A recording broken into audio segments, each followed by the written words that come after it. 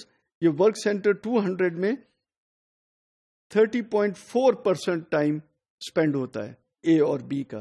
اسی طرح work centre 300 میں 9.3% ٹائم اسپینڈ ہوتا ہے یہ اے اور بی کا. اب ہم نے اس کو کیسے کیلکولیٹ کرنا ہے؟ بیسیکلی ہم نے کہا کہ جی ٹوٹل ٹائم لیٹس سے ویک 1 کے اندر اے اور بی کو کتنا چاہیے. اس بیسس کے اوپر it comes to 62.8 اور وہ کس طرح 33 یونٹس اے کے پروڈیوس ہونے تھے اور اے کے لیے 0.95 آر چاہیے پر اے یونٹ. اسی طرح 17 بی کے پروڈیوس ہونے تھے اور 1.85 آر پر یونٹ بی کے پروڈکشن کے اندر ریکوائرڈ ہیں. جب ہم ان کو سم کرتے ہیں ٹوٹل تو وہ 62.8 آورز بن جاتا ہے. اب 62.8 آورز کا 60.3% ورک سینٹر 100 کے اوپر لوڈ پڑے گا. اس کا 30.4% ورک سینٹر 200 پہ لوڈ پڑے گا اور اس کا 9.3% ورک سینٹر 300 پہ لوڈ پڑے گا. سو بیسیکلی ہم نے کیا کرنا ہے، ہم نے اس کو کیلکولیٹ کرنا ہے. فار ایگزامپل ورک سینٹر 100 کے اوپر لوڈ ہم نے کہا کہ اوکے 62.8 آورز کی ریکوائرمنٹ ہے جو کہ ویک 1 کے اندر ٹوٹل آورز کی ریکوائرمنٹ ہے to produce 33 units of A and 17 units of B. اس کو ہم نے ملٹیپلائی کیا ہسٹوریکل جو ہمارے پاس پرسنٹیج گیون ہے 60.3 کی، اس سے ملٹیپلائی کیا تو ٹوٹل ہمارے پاس 37.87 آ گئے for work centre 100 in week 1. اسی طرح ہم نے کیلکولیٹ کیا ویک 2 کا اور ویک 3 کا، کیونکہ ویک 2 اور ویک 3 کے اندر سیم کمبینیشن کی پروڈکشن تھی 33 اے اینڈ 17 بی. تو ادھر بھی جو لوڈ ہے وہ سیم ہی ہوگا کیونکہ ہسٹوریکل پرسنٹیج کے بیسس کے اوپر کیلکولیٹ کیا جا رہا ہے.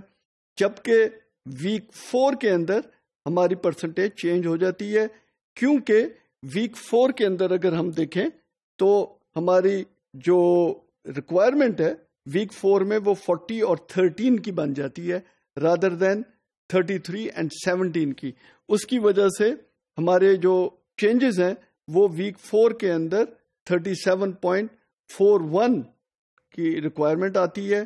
اسی طرح ہم نے کیلکولیٹ کرنا ہے اور اس بیسس کے اوپر یہ سارا کا ساری ہماری جو کیپیسٹی پلاننگ ہے اور اس کی ریکوائرمنٹ ہے یہ اس کی میٹ ہو جائے گی.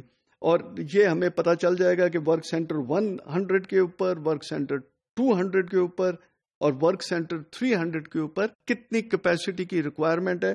یہ اے اور بی کی یہ جو ہم نے کوانٹیٹیز دی ہیں اس کو پروڈیوس کرنے کے لیے ایچ ویک، اور کیا ہمارے پاس یہ اویلیبل ہے یہ کیپیسٹی کہ نہیں، یہ ایک ہم کیلکولیشن کر ڈٹرمن کر سکتے ہیں. بٹ جیسا میں نے بتایا کہ ہسٹوریکل پرسنٹیج 60.3 وہ ایک خاص مکس کے لیے ہوگی، نہ کہ بیسیکلی یہ ڈفرینٹ جو ہم نے فرسٹ 3 ویکس میں، پھر 4th 5th 6th ویک میں اینڈ 7th 8th ویک کے اندر جو ڈفرینٹ ہمارے کوانٹیٹیز آ رہی ہیں وہ ڈفرینٹ چینج ہو رہی ہیں، تو اس کی وجہ سے چانسز آر کہ اس کے اندر ایرر اچھا خاصا ہوگا.